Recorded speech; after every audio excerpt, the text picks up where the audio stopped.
Quando Jesus veio ao mundo, ele encontrou um ambiente histórico-cultural totalmente preparado para a sua chegada. O apóstolo Paulo percebeu isso e disse que Jesus veio ao mundo na plenitude dos tempos. Isso quer dizer um momento ideal, um momento esperado, um momento programado pelo próprio Deus. Deus preparou pelo menos 3 civilizações para a chegada do Messias: os gregos, os romanos e os judeus. Roma influenciou especialmente na questão política, os gregos na questão intelectual e os judeus na religiosidade. O primeiro século da era cristã é conhecido como período apostólico. Isso porque os apóstolos ainda estavam vivos e batalharam com toda a sua força pela verdade do Evangelho. Paulo e os outros apóstolos convocam a igreja para batalhar pela fé que foi entregue aos santos e a manter intacto o conteúdo do Evangelho. Obviamente, essa não era uma batalha fácil, uma vez que a igreja era extremamente perseguida e os césares odiavam a fé cristã. Nero, por exemplo, incendiou Roma e colocou a culpa nos cristãos. Em consequência disso, os cristãos foram perseguidos e mortos nas arenas. Por outro lado, as perseguições produziram uma igreja purificada, tanto na vida como na doutrina. Durante o período que se seguiu à era apostólica, a igreja esteve sob a espada da perseguição romana. Um nobre exército de mártires partiu para a eternidade sob os rigores da espada, das feras e das ardentes fogueiras. Somente os que realmente eram convertidos se dispunham a pagar tamanho preço pela verdade do Evangelho. Mas mesmo assim, em meio a tantas perseguições, os cristãos aumentaram em número e alcançaram quase metade do Império Romano. Foi um período heróico para a igreja, uma vez que mesmo em meio a circunstâncias adversas, os cristãos viviam o Evangelho e testemunhavam a sua fé. Graças à bravura e à coragem dos pais da igreja, as heresias foram combatidas, o que possibilitou o surgimento da ortodoxia cristã. No entanto, algo aconteceu que mudou para sempre a ética e a teologia da igreja apostólica. No início do IV século, o imperador Constantino se declarou cristão e em 313 promulgou o Edito de Milão.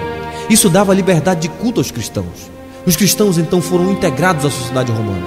E não demorou para que o cristianismo se tornasse a religião oficial do Estado. Era o início da Igreja Católica Romana. A igreja, até então formada por pessoas de classes mais baixas, foi abrindo espaço entre a aristocracia. Antes que se iniciasse o IV século, os templos pagãos já haviam sido abandonados ou então transformados em templos cristãos. No século IX, não existia na Europa Ocidental quase ninguém que não acreditasse no Deus da Bíblia. Parecia ser o triunfo do cristianismo, mas na realidade, tal popularidade produziu resultados catastróficos para a igreja. Para começar, todos queriam ser membros da igreja e quase todos eram aceitos, tanto os convertidos como os perversos.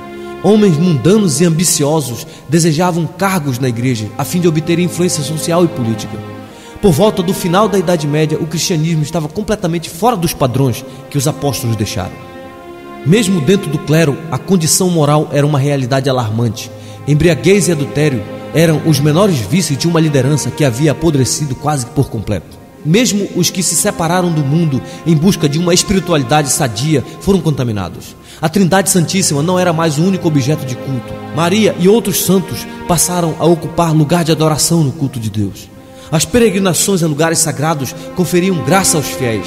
A missa tomou o lugar da ceia do Senhor. O cristianismo, assim como o paganismo, era simplesmente uma religião do medo e do pânico. Neste período de total abuso papal e de corrupção geral da igreja, Deus começou a levantar alguns movimentos de reforma. Homens como os valdenses no final do século XII, homens como John Wycliffe, que traduziu o Novo Testamento para o inglês, homens como John Hus, que proclamou a necessidade da libertação da autoridade dos abusos do Papa, homens como Jerônimo Savonarola na Itália. Esses homens começaram a gritar contra os abusos da igreja e a clamar em defesa da verdade apostólica. Mas o mundo não estava preparado para recebê-los, de modo que foram reprimidos com sangrentas perseguições. Nesse período também acontecia no mundo o despertar da Europa para o interesse pela literatura, pelas artes e pela ciência. Era a chegada do Renascimento. Na Alemanha, na Inglaterra e na França, o Renascimento possuía um sentimento religioso. E isso despertou um novo interesse pelas Escrituras Sagradas. Isso levou o povo a investigar os verdadeiros fundamentos da fé cristã, independentemente dos dogmas de Roma. Antes de se inventar a imprensa, os livros eram copiados à mão. Mas a imprensa possibilitou o uso comum das Escrituras e incentivou a tradução e a circulação da Bíblia em todos os idiomas da Europa. A chama da reforma começou a arder primeiramente na Alemanha, sob a direção do monge Martinho Lutero, que era professor da Universidade de Wittenberg. Lutero visitou a cidade de Roma e ficou escandalizado com o declínio moral dos líderes religiosos. Lutero passou por crises espirituais profundas. Ele temia que o Deus justo não o aceitasse. Por isso ele se desdobrava em penitências religiosas para conseguir méritos diante de Deus. Como resultado do estudo sério da Bíblia, descobriu e entendeu a poderosa doutrina da justificação pela fé. Isso foi revolucionário para ele. Ele encontrou paz e descanso para sua alma na cruz de nosso Senhor Jesus Cristo e começou a pregar a sua descoberta na cidade de Wittenberg. O Papa Leão X, querendo arrecadar fundos para terminar as obras do Templo de São Pedro em Roma, permitiu que João Tetzel percorresse a Alemanha vendendo indulgência que garantiam o perdão dos pecados. Lutero ficou extremamente indignado com tal pregação e começou a denunciar como falso o ensinamento de Tetzel. Na manhã do dia 31 de outubro de 1517, Lutero afixou as suas 95 teses na porta da Catedral de Wittenberg e com tal atitude estava deflagrado o grito da Reforma. Seus ensinos foram condenados e no mês de junho de 1520, Lutero foi excomungado pelo Papa Leão X. No dia 17 de abril de 1521, Lutero compareceu à Dieta de Worms. Ali Lutero reafirmou a sua fé no Evangelho Apostólico. E quando foi obrigado a renunciar a seus ensinamentos, Lutero respondeu: é impossível retratar-me, a não ser que me provem que estou laborando em erro, pelo testemunho das Escrituras ou pela razão evidente. Não posso confiar nas decisões dos concílios e dos papas, pois é evidente que eles não somente têm errado, mas se têm contradito uns aos outros. Minha consciência está alicerçada na palavra de Deus e não é seguro nem honesto agir contra a consciência de alguém. Assim, que Deus me ajude. Lutero traduziu o Novo Testamento para a língua alemã e faleceu em 18 de fevereiro de 1546, aos 63 anos de idade. Mas antes de falecer, ele tinha mudado a história. A segunda expressão histórica do protestantismo ficou conhecida como movimento reformado. Esse movimento surgiu especialmente na Suíça. Seus primeiros líderes foram Ulrico Zwinglio e João Calvino. No ano de 1522, Zwinglio rompeu definitivamente com Roma e tornou-se afamado pregador do verdadeiro evangelho. Zwinglio questionou os rituais e as práticas católicas, tais como o jejum da quaresma e o celibato clerical. Casou-se publicamente e em 1525 as missas foram abolidas em Zurique e passou-se a celebrar a ceia do Senhor, mas Zwinglio morreu prematuramente. Mas apesar da morte precoce de Zwinglio, o movimento reformado continuou sua marcha com o jovem João Calvino. Calvino era francês e converteu-se provavelmente em 1533 e já em 1536 publicou a sua obra mais importante, Instituição da Religião Cristã, ou As Institutas de Calvino. De caminho para Estrasburgo, Calvino teve que fazer um longo desvio passando por Genebra, na Suíça. Essa cidade havia abraçado o protestantismo reformado há apenas 2 meses sob a liderança de Guilherme Farel. Quando Farel soube que Calvino estava na cidade, imediatamente o procurou e implorou que ficasse em Genebra e ajudasse na obra da reforma. Porém, Calvino resistiu a todas as propostas de Farel. Quase em desespero, Farel lhe disse: eu declaro em nome de Deus que se você não nos auxiliar nessa obra do Senhor, o Senhor irá puni-lo por seguir o seu interesse em vez de seguir esse chamado. Calvino ficou extremamente comovido com a ameaça do juízo de Deus e, em obediência ao Senhor, concordou em trabalhar com Farel na difícil tarefa de reformar a cidade de Genebra. Por suas fortes convicções, Calvino se recusou a dar a ceia aos libertinos e, devido a estes e outros conflitos com os magistrados de Genebra, eles foram expulsos da cidade em 1538. A cidade de Genebra entrou em colapso e os magistrados entenderam que precisavam do jovem reformador. Por isso insistiram para que Calvino retornasse à cidade. A princípio, João Calvino não aceitou o convite, mas com a insistência das autoridades, voltou a Genebra em 1541 e começou a sua obra de reforma que abalaria o mundo inteiro. Em 1559, Calvino tornou-se cidadão de Genebra e fundou a Academia de Genebra. Seu grande sonho era transformar Genebra numa cidade cristã modelo. O resultado foi que Genebra tornou-se um grande centro do protestantismo, preparando líderes reformados para toda a Europa e abrigando centenas de refugiados.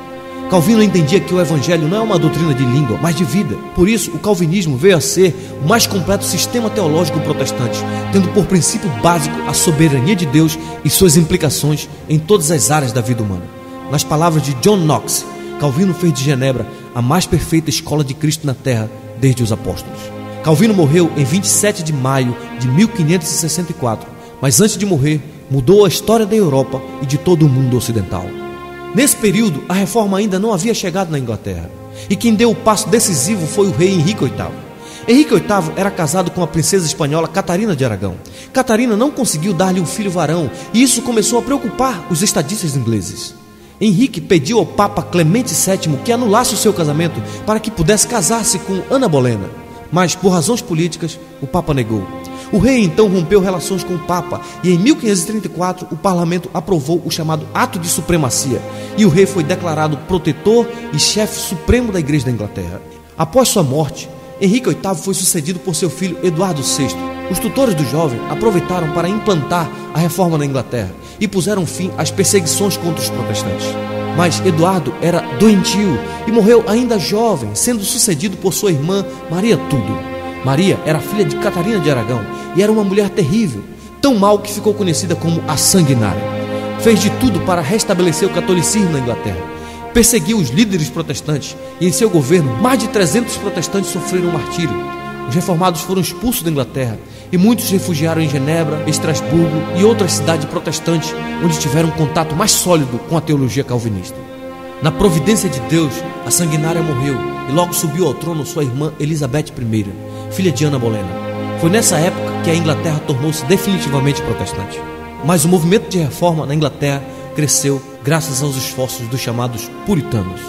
Por terem verdadeiramente conhecido a teologia reformada, os puritanos queriam libertar a igreja das superstições papistas. Defendiam uma teologia verdadeiramente apostólica e um governo de igreja verdadeiramente bíblico. Buscavam uma disciplina rígida e uma vida de santidade diante de Deus. Naquela época, os puritanos levavam tão a sério a leitura da palavra que a Inglaterra ficou conhecida como o povo da Bíblia.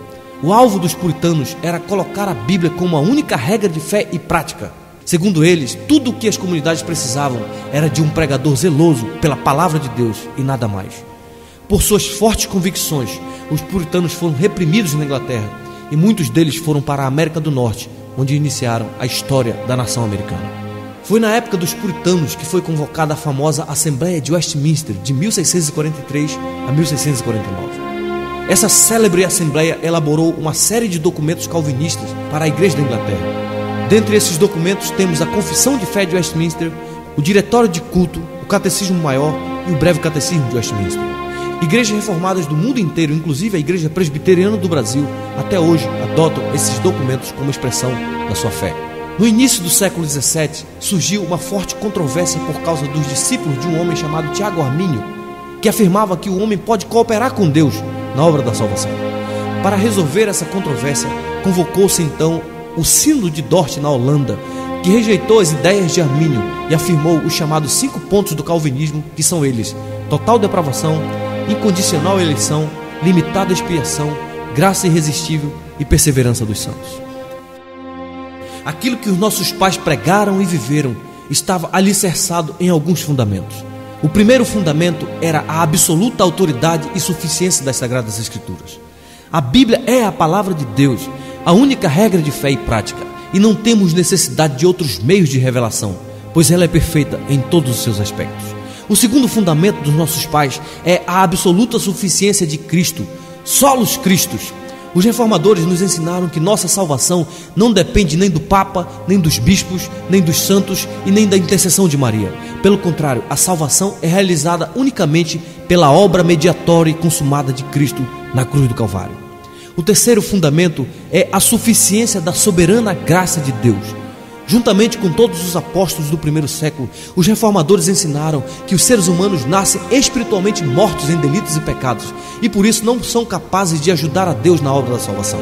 O quarto fundamento é a justificação unicamente pela fé na cruz de Cristo. Seguindo o rastro dos apóstolos, os reformadores sustentaram que a justificação é mediante a fé. Lutero dizia que este é o artigo pelo qual a igreja fica de pé ou cai.